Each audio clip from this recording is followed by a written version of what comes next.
Դեկտեմբերի 20-ին ըստ եկեղեցական օրացույցի նշվեց Սուրբ Աբգար նախավկայի եւ Քրիստոսին հավատացող Անդրանիկ թագավորի հիշատակության օրը։ Գյումրու 7 վերք եկեղեցի էին ժամանել նաև Արագածոտնի, Արթիկի թեմի հոգևոր դասը համայնքների հավատացյալները։ Պատարագիչը Մայրաթոր Սուրբ Էջմիածնի միաբան Իզմիռլյան բժշկական կենտրոնի հոգևոր տեսուչ Տեր Հովհաննես Աբեղա Թորգոմյանն է։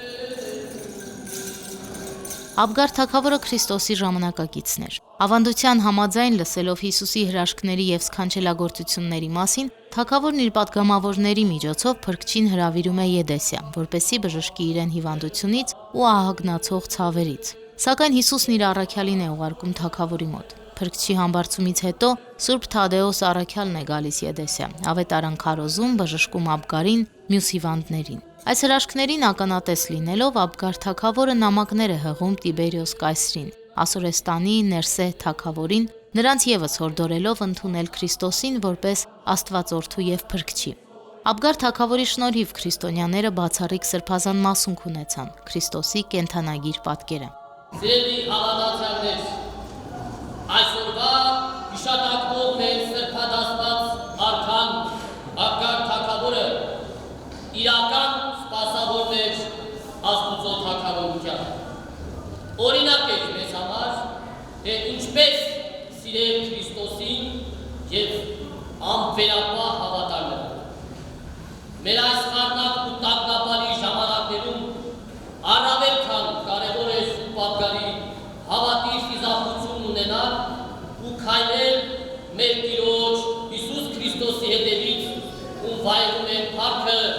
իշխանությունն ու պատիվը, այժմ եւ միշտ, եւ հավիտյանս հավիտենից։ Ամեն։ Փորձությունները, որոնք մենք սպասում էինք, միշտ էլ սպասել ենք, որպես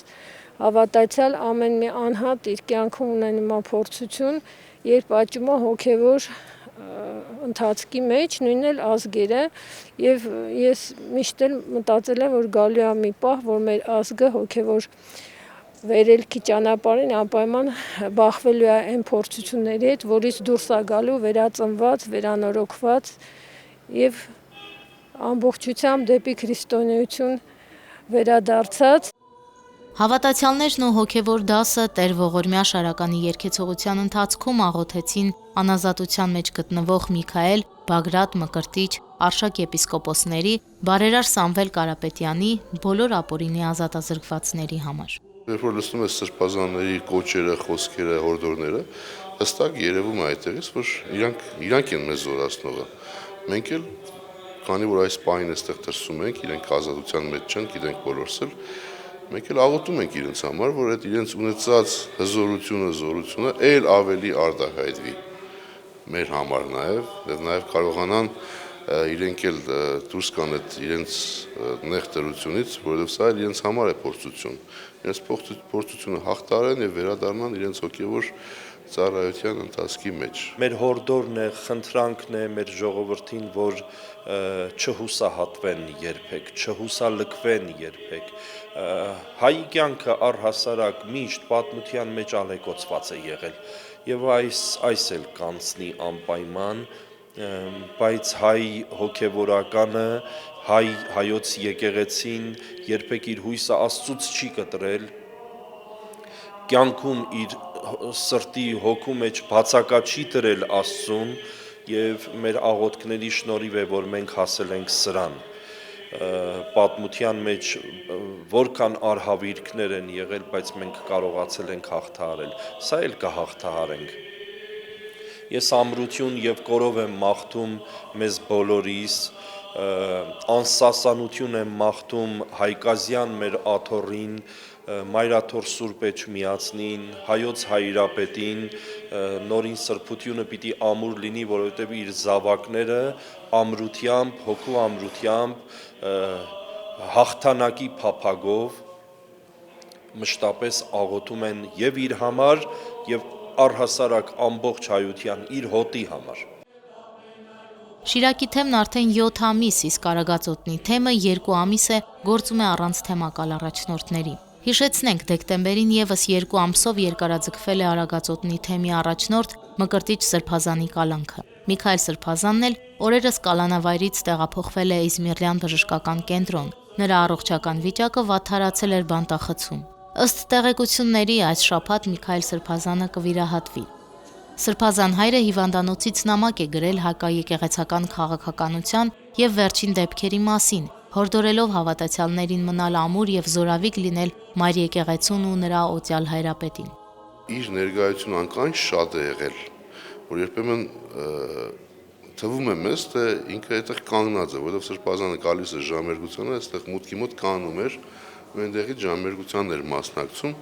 Եթե ստացվում էր այնպես, որ միտեղ ինչ-որ մեկս մի բան այնպես չենք անում, մոդելում դիտողություն էր անում, անգիր իմանում էր, թե որտեղ ինչ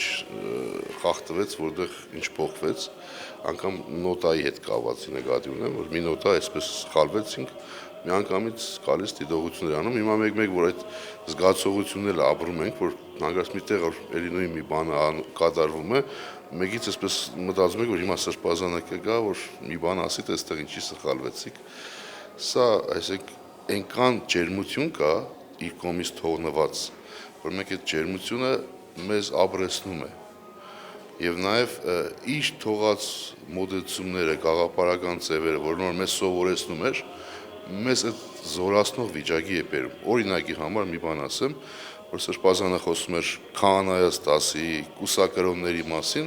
միշտ ասում էր, քահանայած 10-ը դա զինվորներն են հոգևոր։ Կուսակրոններն են, դրանք մահապարտներն են։ Ու սա սկզբունքային էր մեր մոտ։ Զինվորն ես, այո, Քրիստոսի եկեղեցու զինվորն ես, պիտի մարտնչես չարի դեմ։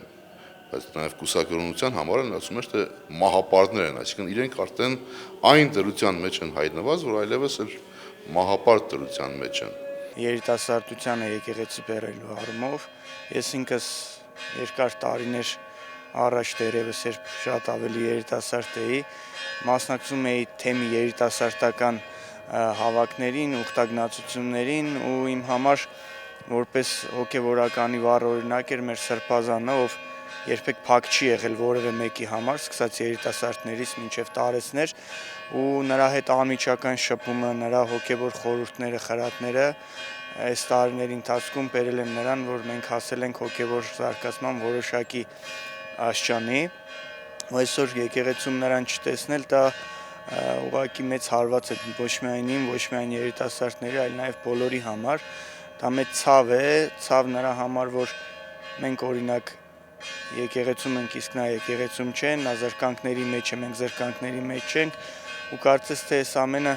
եկեղեցին կանչում է նրա համար, որպեսզի բոլորս անցնենք այդ զրկանքների միջով եւ կարողանանք մեր բաժին խաչը կրել այս փորձությունները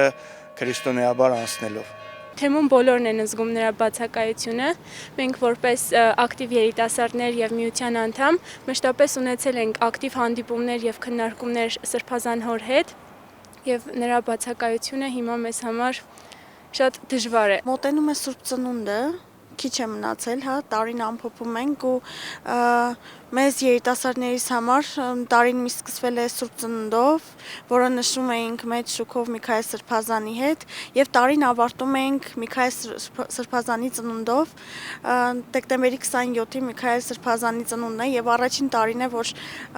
իր ֆիզիկական ներկայությունը մեր կողքին չի լինելու եւ մենք իրեն անձամբ չենք շնորհավորելու առաջնորդարանում, իր սենյակում։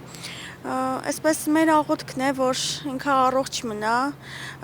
վստահ ենք, որ անսասան է իր հավատքի մեջ եւ իր օրինակը ունենք, որ մենք էլ պետք է մնանք անսասան եւ լինենք եկեղեցու կողքին մինչեւ վերջ, ճշմարտության կողքին, ինչպես որ ինքն է ճշմարտության կողքին մինչեւ վերջ պայքարի խրամատում։ Թեմակալ առաջնորդների բացակայությունը այսօր առավել քան երբևէ զգում են հավատացյալները։ Թեմերը շարունակում են անխափան գործել, չնայած Արագածոտնի թեմի որոշ եկեղեցիներ մնում են բռնազավթված կարգալույց հոգևորականների կողմից։ Հոգևոր հայրերը հորդորում են ալեկոծ այս ժամանակաշրջանում չհուսահատվել։ Ըստ նրանց հուսահատությունը մեղք է։ Այն մարդուն հեռացնում է Աստծուց, թուլացնելով նրա հանդեպ վստահությունը։ Արագածոտնի թեմը տեղեկացնում է, թե մի քահանաները առաջիկայում ուխտի սուրբ պատարակներ կմատուցեն տարբեր սրբավայրերում։ Պատարակների ժամանակացույցը զետեղվում է թեմի կայքում կամ ֆեյսբուքյան էջում։ Անուշ Արաքելյան, Հարություն Տոլանյան, Եկեղեցական կյանք։